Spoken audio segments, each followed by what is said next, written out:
with a quote. The music business is a cruel and shallow money trench, a long plastic hallway where thieves and pimps run free and good men die like dogs. That's Hunter S. Thompson. And on that note, let's take a break from the music business for a second tonight and talk to Bob about Vietnam.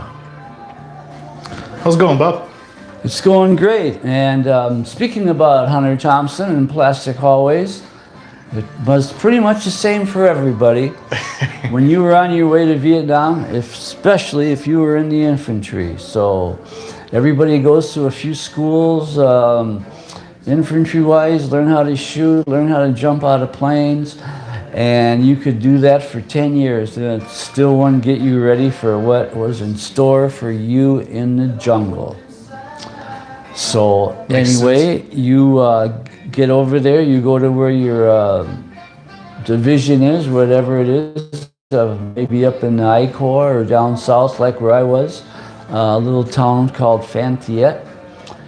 And in the 101st Division, what we did, we'd go out for 30 days and then we'd come back for a day, take a shower, get cleaned up, pull some guard and go back for 30 days again in the jungle and do it all over again. And if you were lucky, you made it through a year, but most of us weren't in 68 and 69. And anyway, it wasn't all bad. There were some really good things that happened. We, one time, it was, not one time, but it was pretty important to have some good pakalolo, as we called it, to take with you out in the field because... Smoke some joints? Smoke some joints. In Vietnam? Most guys in the infantry didn't smoke any joints because everything was always wet. So everybody that smoked usually had a pipe. Yeah, how are you supposed to roll them? Exactly. Yeah. Everything was wet. You kept your important stuff in plastic. Some guys had their little radio with the battery and you could pick up the Vietnam radio station late at night.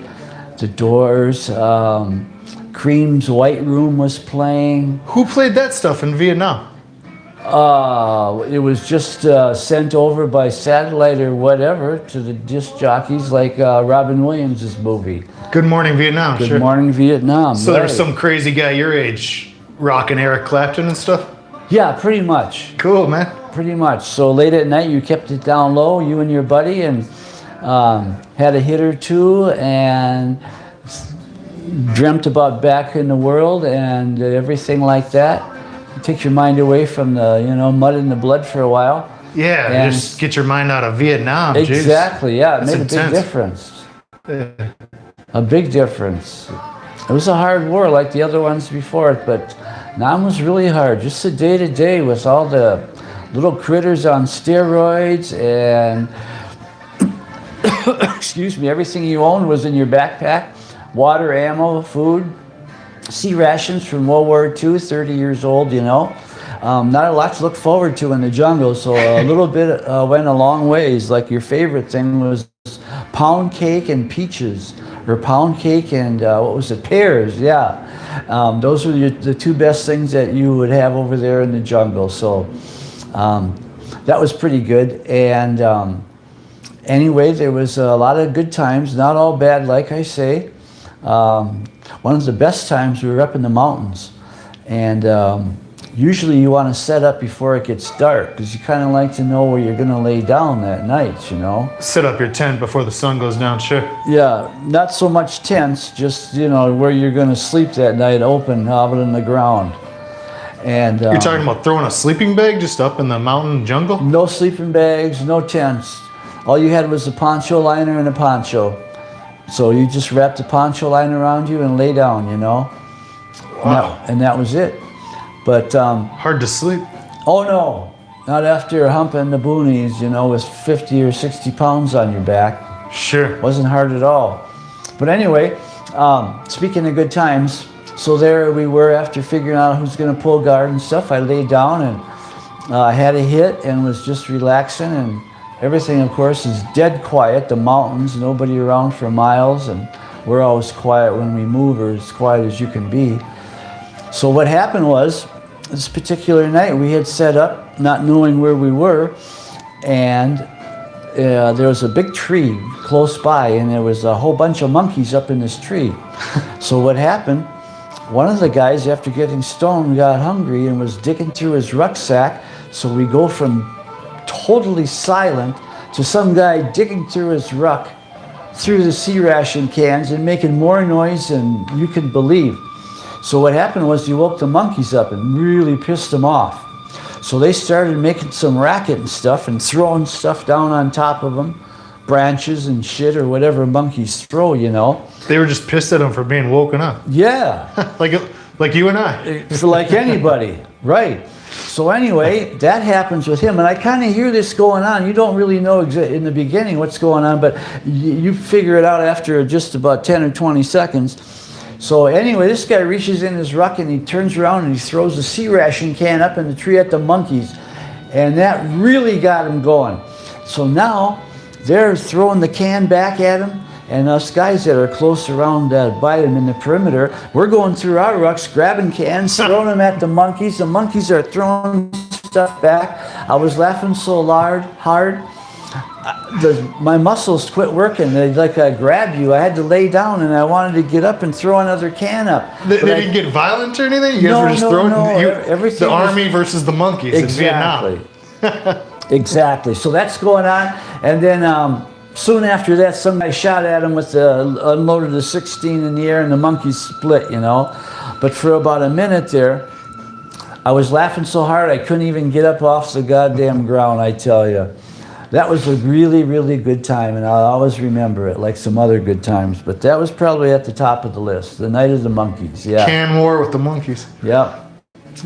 So that was good. But anyway, speaking of pot, another time, it was important to have it to go out into the field, like I was telling my friend, to get some release, to let your mind expand, wander, you know, from the goddamn jungle. Smoke a joint, forget that you're in war. Yeah, smoke a pipe, but same. Sure. So anyway, I was back in the base camp. It was our one night back in civilization, if you could call it that. And anyway, my usual guys down at the beach, the Arvins, they were out. So what to do? So anyway, I decided I'll try this new way. I went up to the guy I knew who was a cook, and the Vietnamese were always doing the chores for the GIs on all the bases in Nam, like the laundry, cooking, whatever needed to be done, the Vietnamese would do it. And of course, course, just hire them for cheap or something? Or? Oh yeah, they would pay him practically nothing. But for these people, it was like, you know, going from 2 cents a day to $2 a day. It was a huge deal. Sure. For the Vietnamese, you bet. Every base, all the bases had them. And of course, they were a great source of info for Charlie, you know, for the VC. Oh, they rat on you guys. To find out where your next AO, area of operations, is going to be. So you guys knew not to trust your cooks? Yeah, but still, there's not much you could do, because eventually they're going to hear somebody talking about something. Sure. They'd been doing it for 30 or 40 or 50 years before the Americans got there, the French, you know. Oh, okay. So they were pretty hip to how to get information out to the guys that needed to know. So yeah, and being occupied and stuff. There were no secrets in Nam, that's for sure. The Vietnamese always knew where the Americans were going to plan their next escapade. So anyway, back to the pot story. I'm getting to my friend, I'm saying, listen, I got to score before we go back out tomorrow. Take me with you and tell the MPs I'm guarding the truck and the cooks, because we heard something might go down. He said, okay. So we roll past the MPs, we roll into town, and he drops me off. How long is this going to take? I said, oh, not long, half hour, 45 minutes. I said, okay, pick me up here.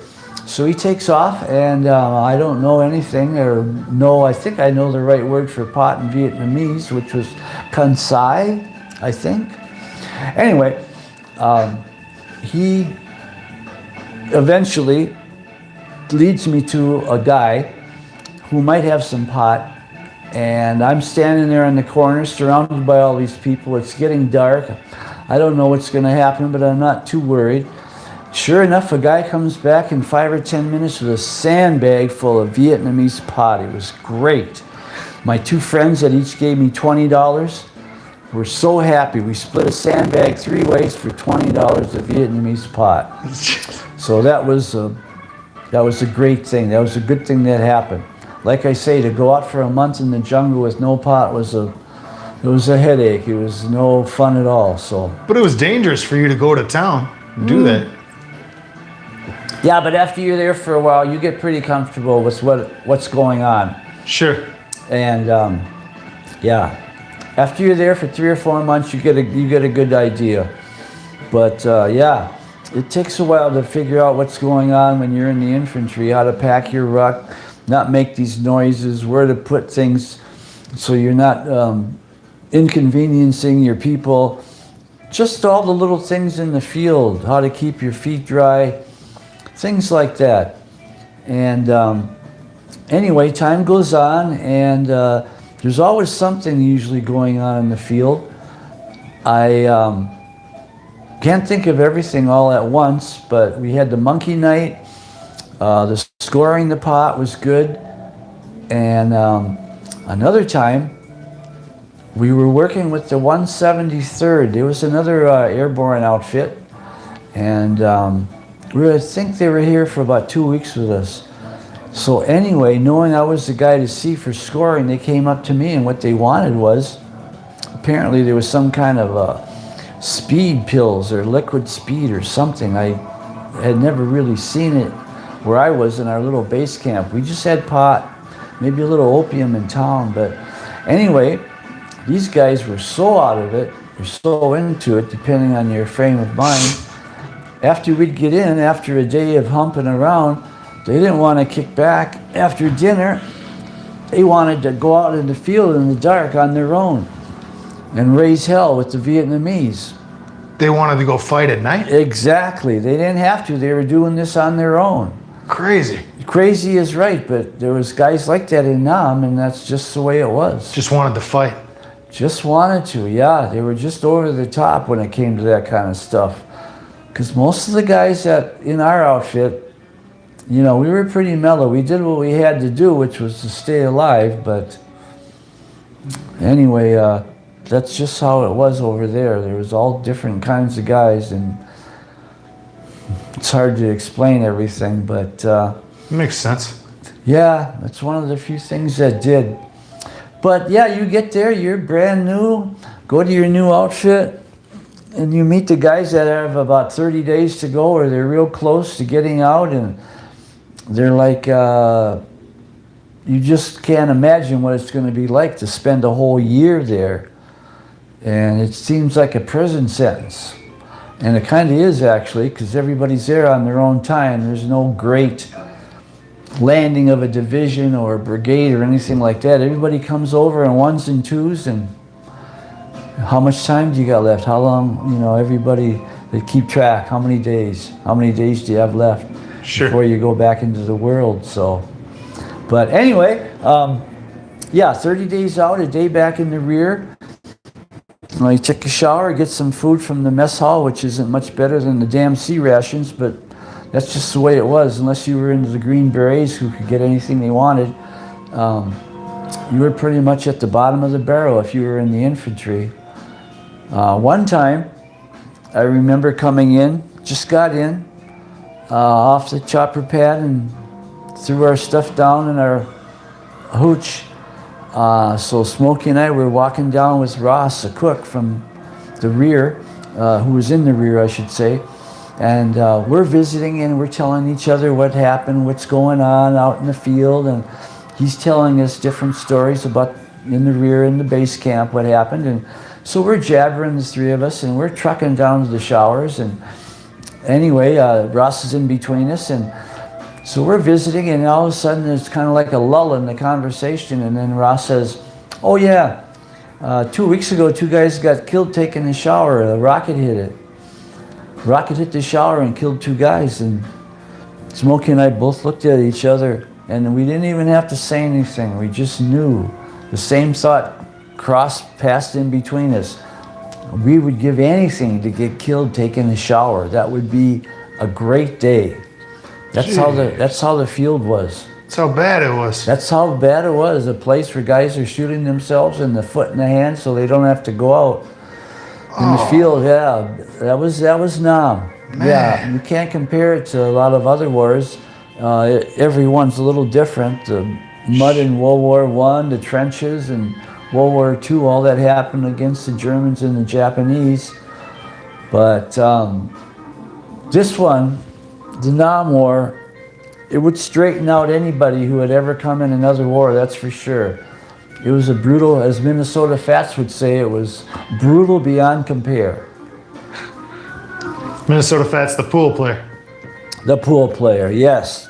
Good old Minnesota Fats. Did you know him? I never met him, but I talked to guys that did. He was a real classy guy and a good player too, a real good player. But anyway, getting back to the story of Vietnam, yeah, it was either hot and dry or hot and wet. We always were doing something different. There was a triple canopy places we had to go where you wouldn't see the sun for days, and it was so hot with no breeze.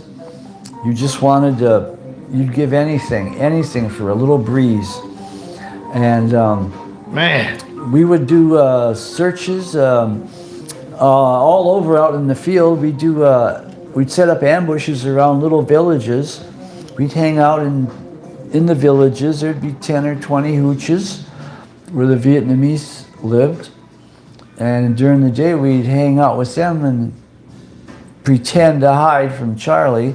I'm sure they knew we were there. And then at night, we'd go put a ring around the village and set up our claymores and drip flares and hopefully get an ambush and wipe some of their guys out. And that's what they were hoping we would do, but it didn't happen too often because, like I say, they were way ahead of us when it came to what's going on and who's doing it and where and when. Just warfare communication. The Vietnamese just had it down. They had it down after fighting the French for all those years. And now the Americans are there. They did the same thing to us that they did to them. It's hard to believe those little people with no air support whatsoever. And here we are with every kind of B-52 on down to the Quad 50s and all the other armaments that the Americans had. You would have never guessed that they could have won a war like that, but they did. They sure did. The technology has to suit the situation, not just... Sure. Exactly. They sure blunted it. But anyway, now another good time, we had a bunker. It was on the perimeter of the base camp, Phan Thiet. It was right on the coast. It was on top of a cliff, right next to the Tower Headhunter, where they would keep an eye and make sure nobody was coming up the cliff, bringing supplies in, ammunition, weapons, whatever, to Charlie. And so we were assigned to that bunker, and we would be looking out day and night. So one night I was there, it was just me and Smokey and Doc for some reason, and Doc had gotten a letter from his friend. Doc was from outside of the Bay Area, probably back in the day when the good chemists were around, because I don't remember anymore what it was that Doc gave us, but I had never heard the words LSD, acid, psychedelics, never heard that word for some reason. But Doc from the Bay Area brought some. Doc got a letter from his buddy. Oh, gotcha. Who was in the Bay Area. Sure. And anyway, Doc said, here, take this to me and Smokey. We didn't know what. We'd been smoking pot for half a year, but anyway. You didn't know what LSD was. Had no idea. So anyway, a little time goes on, and now I'm starting to feel a little funny. My eyes, what I'm seeing, what I'm feeling, it's all disjointed. So I walked up out of the bunker and got on top, and just then the rushes were starting to come very rapidly. And I thought, man, you should not have taken whatever Doc had given you. And I was just about getting ready to freak when my subconscious kicked in and said, just let go. Just let go. Just let go. It's like I heard the words and I don't know anybody. Those other two guys were in the bunker. It wasn't them that said it, so I was always assumed it was my subconscious.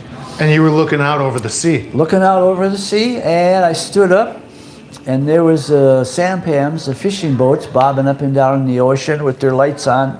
If they don't put a light on at night, the cobras will fire them up. So these sampans, fishing boats, were bobbing up in the surf, and there was probably only a dozen of them, but it looked like 10,000 lights shining and going off, and it was the most beautiful thing I had ever seen. And then I looked over there a little ways to the horizon, and there was a green spaceship, and it was shooting down a red stream of water on the ground, back and forth like a hose shooting red water, back and forth. And it was so out of place, so ridiculous. I started laughing and laughing, and then I finally figured it was a cobra, of course, firing tracer bullets down at somebody down on the field. What's a cobra? A cobra is an armed helicopter Okay. with all this great armament, cannons, not quad 50s, miniguns, 6,000 rounds a minute. So when it comes out as a weapon, it looks like the tracer rounds, every fourth round's a tracer round. It looks like a stream of water going back and forth that night. And I started laughing and laughing. It would just look so crazy. And from then it was like a switch went off. I went from being very practically paranoid to being, oh, this is great. And the rest of the night was just the most wonderful time. When the sun came up, suddenly this ugly looking sandbags and corrugated iron and base camp, it looked like the end of the world, a dump, was the most beautiful place on the planet. And that was my first exposure to the drug known as LSD, and I couldn't wait to get back home and try some more. That was a really good night, really good. There you go. So that was that. I'm sort of running out of things to talk about. It takes a while. I'm not used to talking so often. Sure. No. Yeah. This has been great. We should do a follow-up episode too. We've been going for 23 minutes almost. So. Well, that's the longest I've probably talked since I was young and, doing certain things back then in the good old days. But we'll get back to this another time, then we'll follow up and we'll continue on with the adventures of a boonie rat in Vietnam in the years 1968 and 69. I appreciate you doing this, Bob. Thank you. The St. Paul Music Collective appreciates it. We've got some live chat people. They say hi, a couple different people. And then Michael Flynn says, you better be recording this and not just streaming. Our Vietnam vets are fantastic historical resources. And yeah, Michael, this will be up on St. Paul Music Collective, YouTube channel forever. So hopefully forever. So yeah, watch it anytime. So thanks a lot, Bob. Thank you, my friend. Adios. Or as we used to say in Nam, stay high, keep low. There we go.